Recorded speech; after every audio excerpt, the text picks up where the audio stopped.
வானோடும் மண்ணோடும் இல்லாத வண்ணங்கள் பெண்ணோடும் கண்ணோடும் நான் காண்கிறேன். தாலாட்டில் இல்லாத சங்கீத ஸ்வரங்கள் பாராட்டும் உன் பாட்டில் நான் கேட்கிறேன்.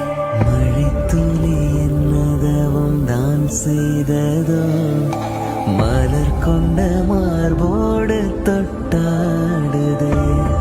மழை துளி தொட்ட இடம் நீ தீண்ட